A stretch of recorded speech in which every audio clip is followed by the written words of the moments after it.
In 201, when we talked about the particular solution for a given circuit, let's say for a given second order circuit, we talked about it through the differential equation. In other words, to obtain the particular solution, we had to solve, or we did solve, the differential equation, okay, of the circuit. So what we did there is, for a given second order circuit, let's say, also for first order, but let's concentrate on second order. Given a second order circuit, we obtain the differential equation describing the circuit, let's say in terms of some capacitor voltage, and then to find the particular solution for that capacitor voltage, what we do is we just looked at the differential equation, okay?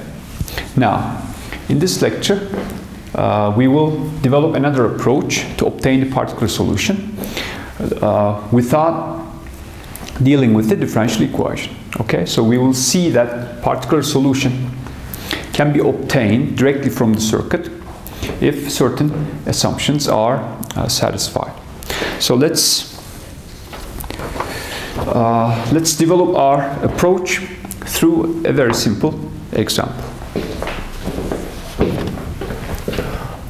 Okay, consider the following second order LTI circuit. Okay.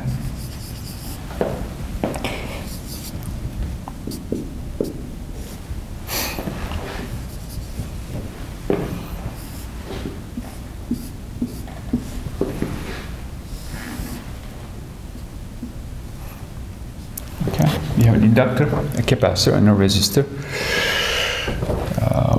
The inductance is 0.5 Henry. The resistance is 0.333 ohms. Capacitance is unity.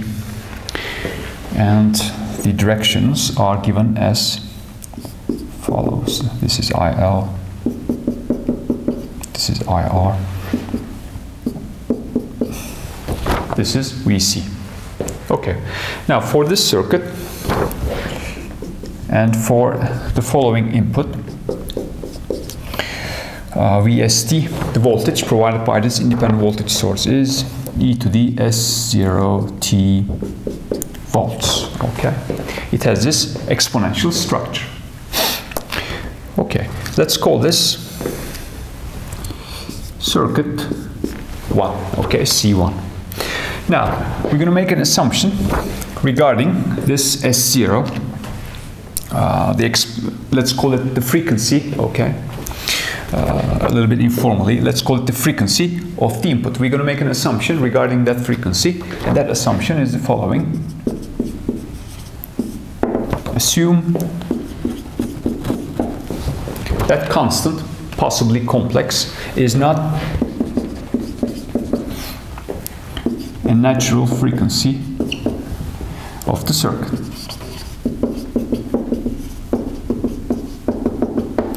Okay, so this is second order circuit.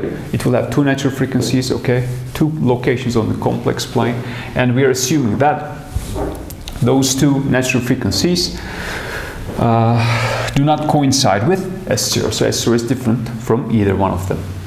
Okay, now the question for this circuit is regarding the capacitor voltage, the particular solution for the capacitor voltage. Okay, so given such an input, what is the particular solution corresponding to the capacitor voltage? So let's put that question down. What is the particular solution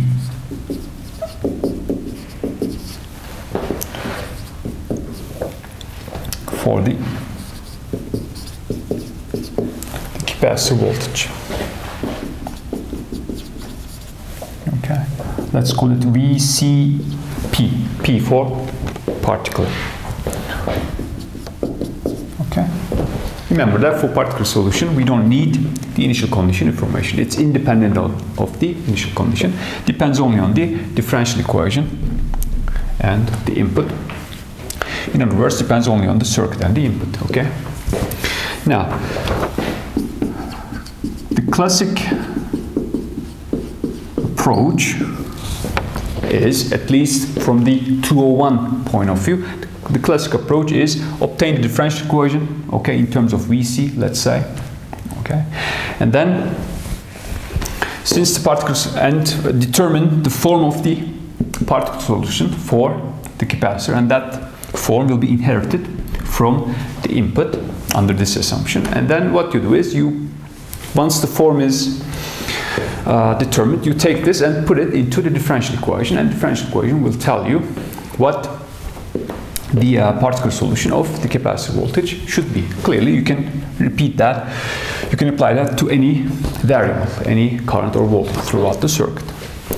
So, classic approach is obtain, for this example at least, obtain the differential equation. Okay, and for this circuit, the differential equation turns out to be d squared plus 3d plus 2 Vc equals 2 times the input. And since Vs has this form, and we assume that S0 is not one of the natural frequencies of the circuit, because if it were, then the particle solution of Vc will not be of the same form as the input. Okay, we would have had to introduce a t term here. Okay, t times S0 t. But S0 is not one of the natural frequencies. Therefore, the capacitor voltage, the particle solution for the capacitor voltage, will have the exact same form as the input. And then what you do is you put your candidate into the differential equation and solve it, and you directly obtain the particular solution. Okay, and find VCPT. Now, in this lecture, we introduce the following new approach. Okay, which will become very quickly the new classic, because it's going to be very, very useful when we start studying LTI circuits in sinusoidal steady state. Okay, and this new approach is the following. Okay, it allows us to remove the dependence on the differential equation. We will be able to determine the particle solution of any variable by directly looking at the circuit, by directly solving the circuit. Now let's see how. First of all, let's remember what we know. What we know is the particle solution, VCPT, will have the same form as the input, namely alpha e to the S0t. Okay? Here we have k and here we have alpha. They're possibly two different constants, but other than that, VCP and Vs, they have the same form. Okay? For some constant alpha. Okay. Now, the fact is, the particle solution for the inductor current, the particle solution for the resistor current or resistor voltage, they will all have the same structure, okay? The same form as the input. So let's also put that down. In fact, the particular solution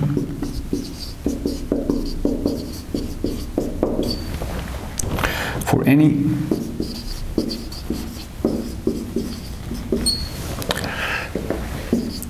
branch current or voltage, in other words, for any output of the circuit, will have the same form.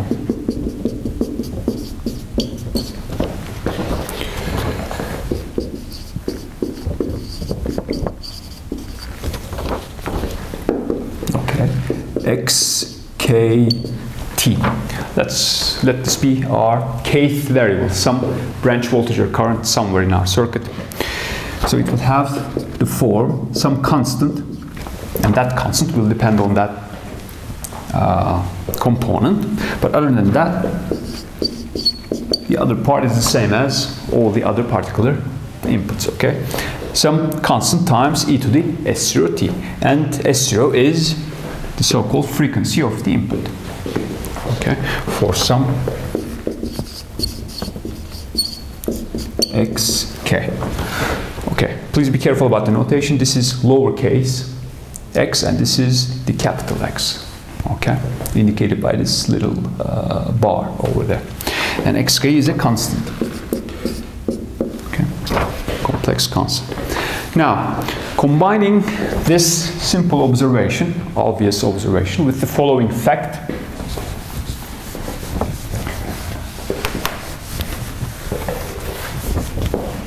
will allow us to develop a very powerful approach. And this fact, which is easy to see why, but it requires perhaps a little bit thinking, and that thinking part is left as an exercise. Particular solutions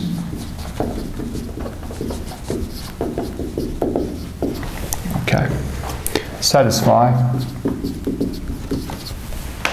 So by particle solutions, we mean, let's say, you compute all the currents and voltages concerning this circuit, okay? You compute inductor current, I'm talking about particle solutions only, okay? You compute inductor currents, inductor voltage, capacitor voltage, the resistor current, and the capacitor current. You compute all the currents and voltages, and then it turns out that all those particle solutions, that set of particle solutions, voltages and currents, satisfy two set of constraints that any circuit should satisfy, that is the terminal equations and the network equations, namely KCL and KVL. Particle solutions satisfy terminal equations. Furthermore, they obey the network laws, okay, KCL and KVL. Okay, and here I put a question mark for you to think about. Okay, now combining this observation with this fact, now we can proceed smoothly as follows.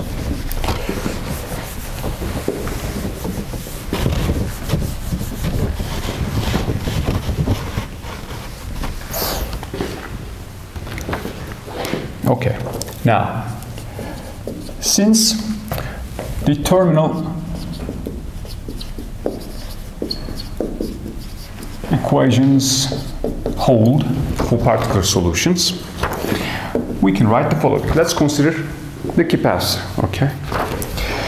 ICP indicates the particle solution for the capacitor, and capacitor current, since it should satisfy the terminal equation, it should equal the capacitance times dVCP, okay, d being our derivative operator. Now that equals C times, okay, derivative of Vc, and Vcpt is of this form, okay, d alpha e to the S0 t. Now it's very easy to work with exponential functions under differentiation. All you have to do is you take this and put it here, and then you replace d with that. So that, okay, let me replace this d with d over dt, okay, and that equals, okay, S0 times alpha e to the S0t, and that S0 we can take outside the parentheses, okay, and what we have is S0 c times alpha e to the S0t, okay. Note that this thing here, alpha e to the S0t, is the particle solution for the capacitor voltage, okay. So that equals, therefore, S0 c times VCP, okay. Therefore, we can write VCP over ICP, the particle solution of the capacitor, divided by the particle solution for the capacitor current, equals what? 1 over S0 C, okay? And in our case, C was 1 farad, so we're talking about 1 over S0. And remember that S0 is a constant, is fixed. So what we have obtained is very interesting and eventually it will be useful. Note that VCPT is a time varying function and the capacitor current is also a time varying function, but when you take the ratios of those two time varying functions, you obtain this constant here, okay? And it's very nice because it means that the capacitor, although a dynamic element, although its terminal equation is a differential equation, okay, it behaves, at least from the particle point of view, it behaves like a resistor because the ratio of voltage to current is constant. Okay, that is the ratio of voltage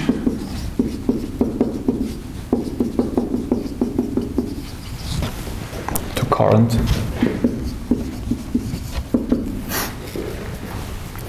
is constant. Okay, and it's just like an LTI resistor obeying Ohm's law, just like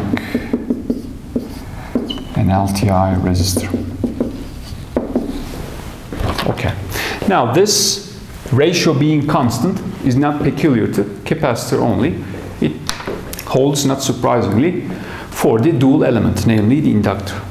Likewise,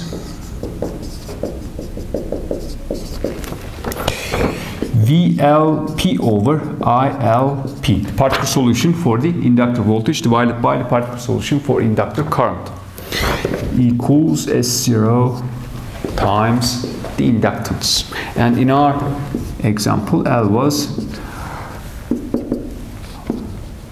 1/2 Henry, okay? So that gives us S0 over 2. Here we have a time varying voltage, here we have a time varying current, but their ratio is constant, just like an LTI resistor. And for resistor, we already have, by Ohm's law, the constant, which is the resistance of the resistor. Okay? So, what we have obtained is very interesting. Thanks to, and we obtained it through the fact that particle solutions should satisfy the terminal equations.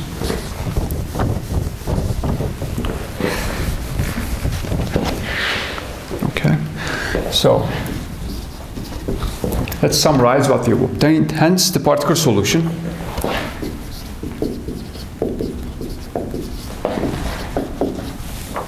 for the original circuit, which we called C1, that contained the capacitor and inductor, will be identical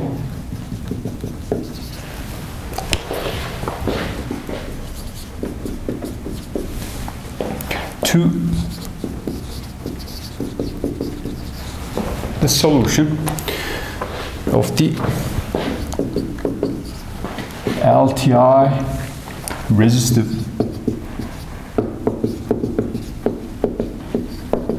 circuit below, where all the dynamic components are replaced by some generalized, in a sense, resistors. Okay, so here we have the rectangle representing the inductor. Here we have our resistor. Here we have our capacitor, okay, and this is our input. Okay.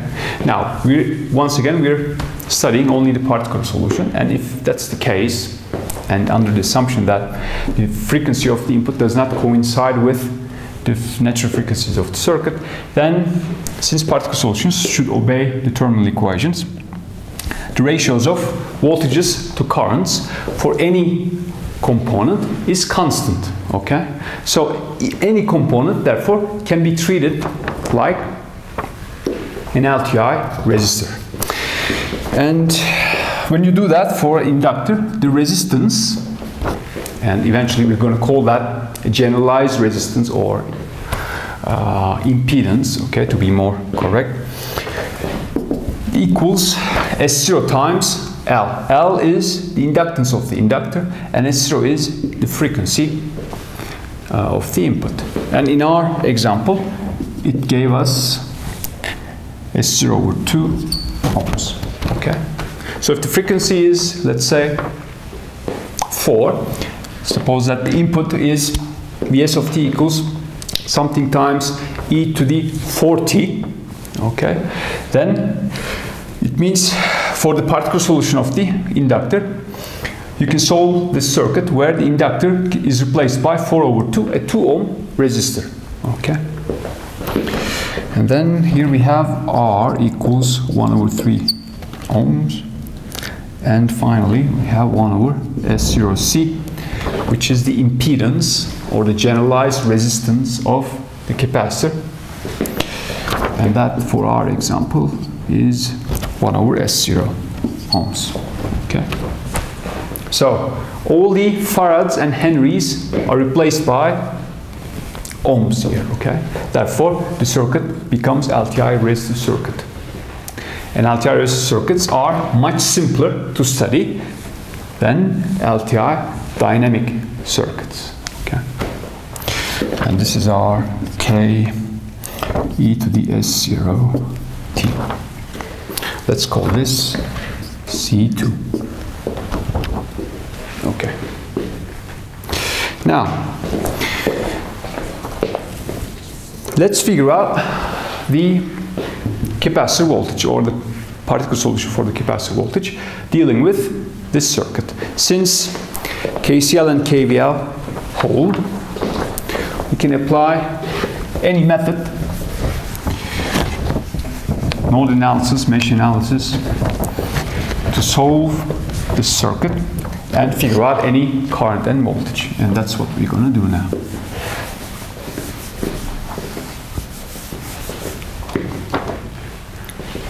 Okay, now since KCL, KVL hold, okay,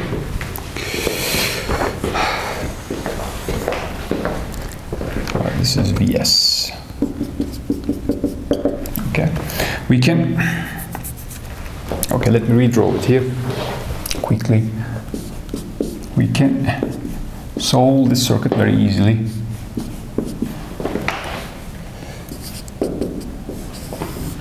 Using, let's say, node analysis. Okay, here we have S0 over 2 ohms, 1/3 ohm, and 1 over S0 ohm.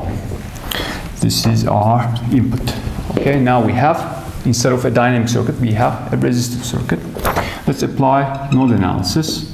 This is our node E1, this is our ground. And what we're trying to figure out is this voltage, and that voltage is no other than the particle solution for the capacitor. Okay, let's write down the node equation. Okay, we have a single unknown E1, so that means we have just a single equation, right? And that E1 directly will give us the particle solution for the capacitor. Okay, so let's write the node equation here. E1 minus Vs over the resistance, okay, in between, which is S0 over 2. Okay, plus E1 divided by this resistance, 1 over 3. Finally, we have E1 divided by 1 over S0. Okay, and sum of those three currents must equal 0, thanks to the fact that the particle solution satisfies KCL and KVL. Now, this can be written as 2 over S0 plus 3 plus S0 times E1 equals 2 over S0 Vs. Let's rewrite that as a single fraction. S0 squared plus 3 S0 plus 2 over S0 times E1 equals 2 over S0 times the input. And then we have E1 equals 2 over S0 squared plus 2S0, 3S0, excuse me, plus 2 times Vs. Okay. And eventually, let's write the particular solution exactly. The particle solution for capacitor voltage equals E1, okay, of this circuit, and that's 2 over S0 squared plus 3S0 plus 2 times Vs, which is K e to the S0 t volts.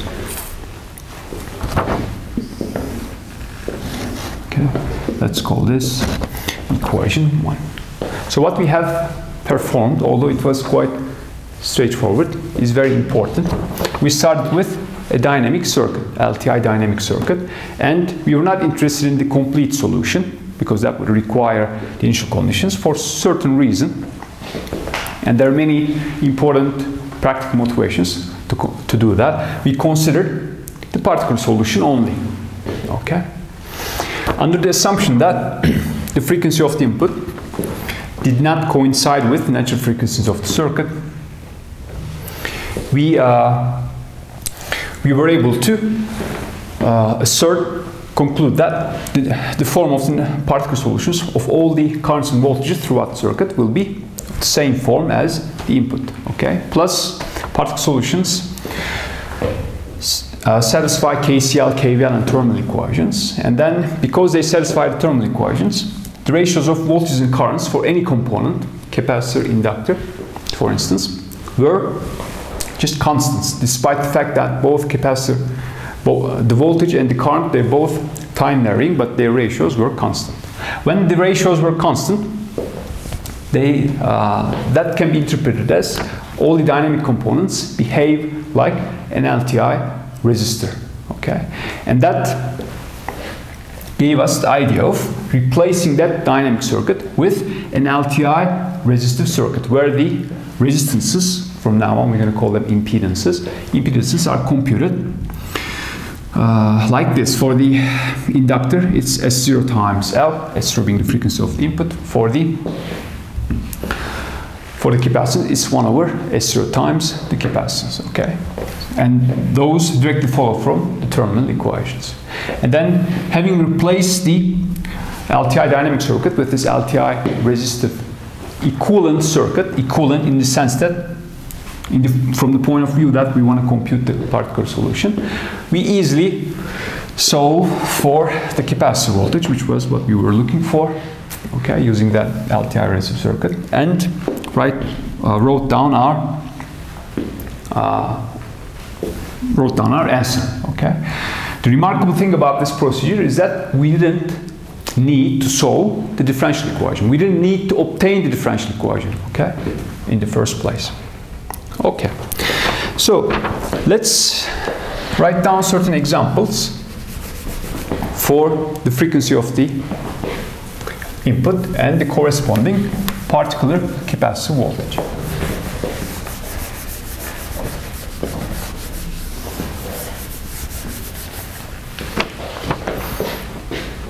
Okay. Examples.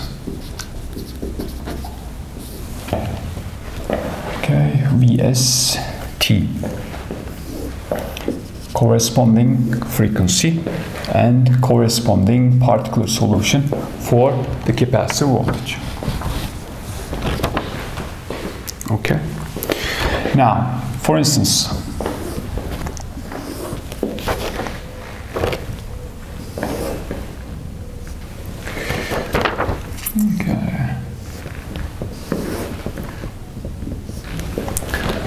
for instance, suppose that the input is e to the j2t.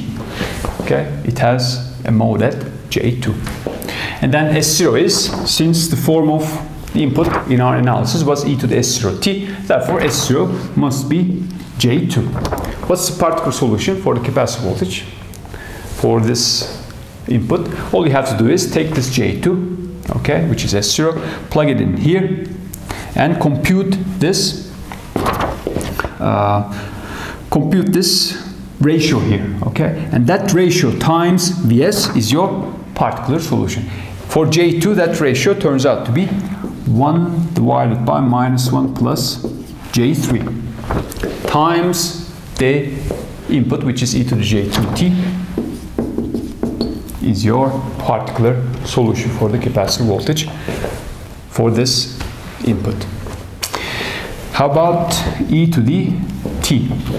Now e to the t is e to the 1 times t, and that one is our S0 here. So S0 is 1. What's the corresponding particle solution?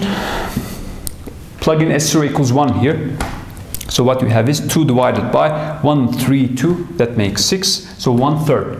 So 1/3 of the input voltage will appear as the capacitor voltage, okay, for the particular solution point of view. So we have 1/3 times Vs, which is e to the t. Vst equals 1, okay, so Vst is constant. So 1 is e to the 0 times t, okay. Therefore, S0 is 0. And then what's the particular solution? Plug in S0 equals 0. We have 2/2, 1. Therefore, we have 1 times Vs, which is 1 itself, which appears as the capacitor voltage. Okay. And let's also consider a little bit fancy Vst. 3e to the j pi over 6 times e to the -2 plus jt. Okay, suppose that's our input. And for that input, we will try to figure out the particle solution for the capacitor. Now, for this input, it's in the form k times e to the S0 times t, and the S0 in that case is this -2 minus j. Okay, so we have -2 minus j for S0.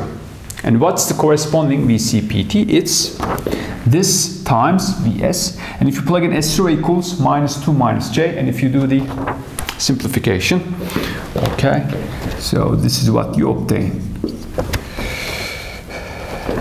And then multiply that with Vs, this is what you obtain. E to the minus j 7 pi over 12 e to the -2 plus j t. Okay, so that's the final simplified answer. Now, what happens if you plug in S0 equals, for instance, e to the -t? Okay, what happens if that's your input? Well, you may say it's easy. If you apply e to the -t, so that means S0 is -1, and then you plug in S0 equals -1 and you compute VCPT, just we did when we form that table. But if you plug in S0 equals -1, that will make the denominator 0. And then what you have is 2 divided by 0, so that makes infinity. So the particle solution for the capacitor voltage, according to our analysis, becomes infinity times the input, okay, which doesn't make sense, obviously. So we have to stop and think a little bit about that possibility or that case.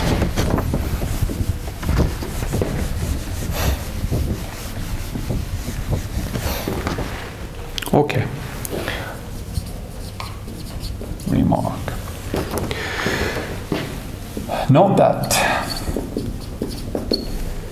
denominator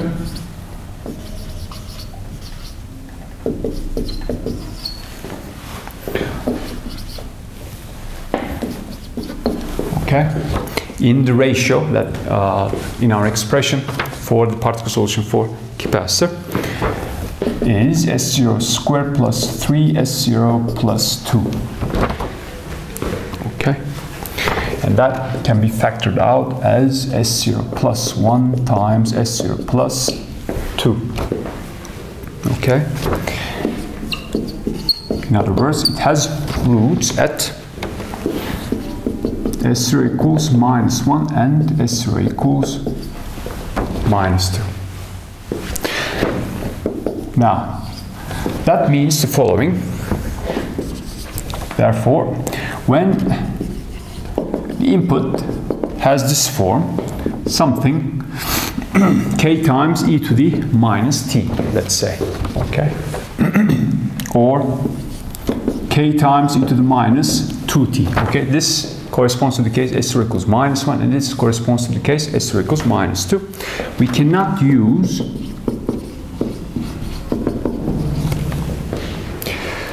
the equation 1, okay, the equation that we're sitting here, to compute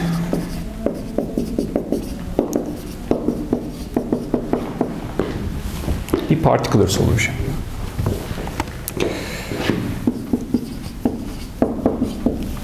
Okay. Now, let me put a y here for you to think about, and let me also give you a few hints. Now, if you, let's work with e to the minus t. So Vs of t is e to the minus t, S0 is minus 1, and then Vcpt, according to equation 1, is 2 over 0 times e to the minus t. Okay, now 2 over 0 is infinity. So what we obtain is, for a perfectly well-behaving input, e to the minus t, okay, and for an LTI passive circuit, our components are also very innocent, let's say. What we do is we obtain, if equation 1 is correct, what we obtain is a meaningless answer, okay? So we obtain infinity as an answer. Clearly, the answer shouldn't be infinity, and it's not infinity. So that means for S0 equals minus 1 or S0 equals minus 2, one of the assumptions that we made must have been violated, okay? And it's indeed the case, okay? Because these two particular numbers, minus 1 and minus 2, they are the natural frequencies of the circuit, okay? So if you apply this or that as an input, then the frequency of the input would coincide with one of the frequencies, natural frequencies of the circuit, and our assumption will be violated. And the assumption was important because if the frequency of the input coincides with the natural frequency of the circuit, okay, if it's either minus 1 or minus 2, then the form of the particular solution will not be the same as the form of the input. We have to introduce the t terms, okay? If this is your, for instance, input e to the minus t, then the particular solution for the capacitor should be something times t times e to the minus t, okay? And then the whole analysis breaks down. So as long as there is no such intersection of the natural frequencies of the input and the frequencies of the input and the natural frequencies of the circuit, then what we did was perfectly well. Okay, so that's a point that we should be careful about. Okay, finally, let's apply some of the information from this table to a particular example. And then we can conclude our lecture. Okay, so example.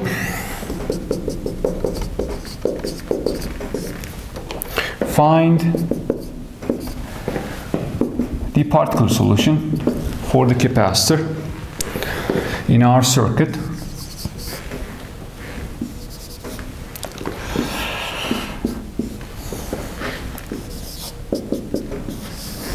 Okay, this is Vs, and we're dealing with the same parameter values so that we can use this table here.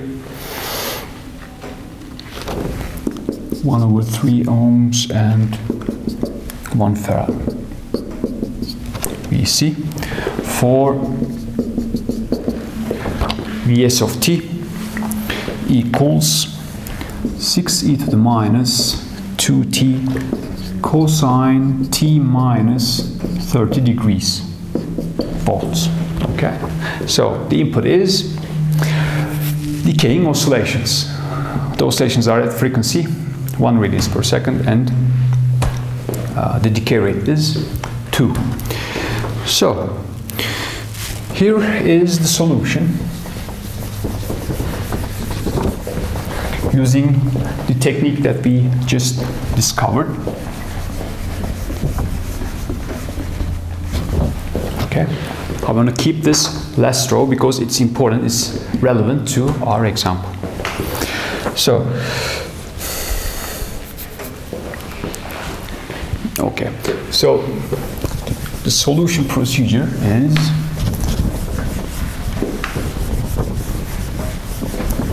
is as follows. Step 1. Now, at first look, this doesn't look like the type of inputs that we considered in our analysis, which were of the type k times e to the s0t. But here we have a cosine term, so it doesn't seem to fit directly to that framework. But this can always be written as the sum of two such terms. Okay, so step 1 therefore is decompose the input into Vs1 plus Vs2, where Vs1 and Vs2, they have the form k times e to the s0t for some s0. Then step 2, find particular solution, okay, corresponding to Vs1, so that's Vcp1, and also corresponding to Vs2, Vcp2. Okay, now since Vs1 is in the form k times e to the s0t, you can find Vcp1 by solving that LTI resistor circuit, and again you can do the same thing for Vs2. And then what we can do in the final step is, because the circuit is LTI, we can simply combine these two answers. In other words, we can superpose them to figure out the particular solution for the capacitor voltage for this part, input Vs. Okay, so that's our step 3. Superpose those two answers and obtain the particle solution for the capacitor. Vcp1 plus Vcp2. Okay. Now, let's begin by decomposing Vs of t. This is Vs of t. Let's try to write it as something times e to the s1t plus something else times e to the s2t. Okay, so 6e to the minus 2t cosine t minus pi over 6. Okay, now since cosine theta is e to the j theta plus e to the minus j theta divided by 2, a sinusoidal function can always be written as linear combination of exponential functions, and that's very nice because that allows us to extend our analysis to sinusoidal signals also. So this can be written therefore as 6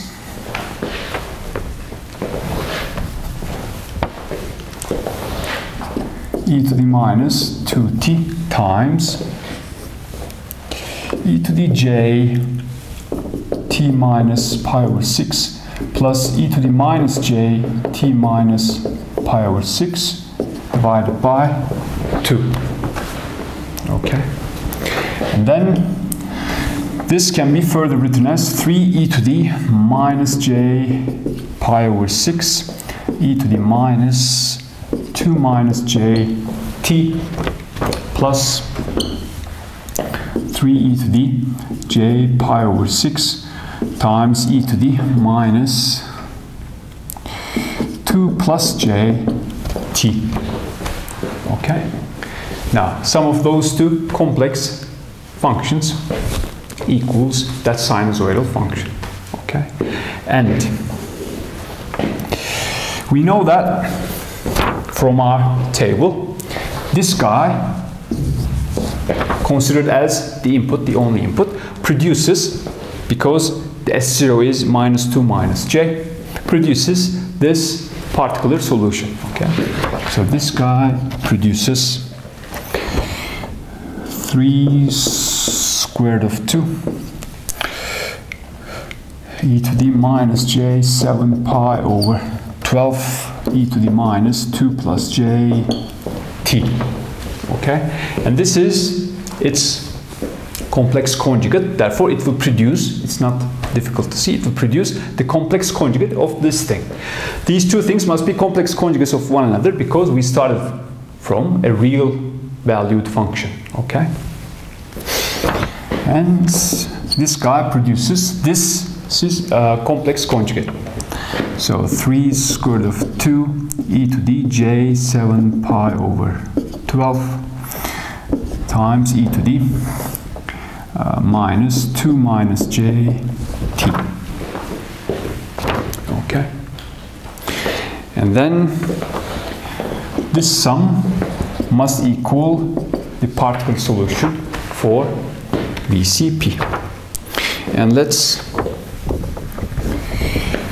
write that down in a simpler way so that it looks real.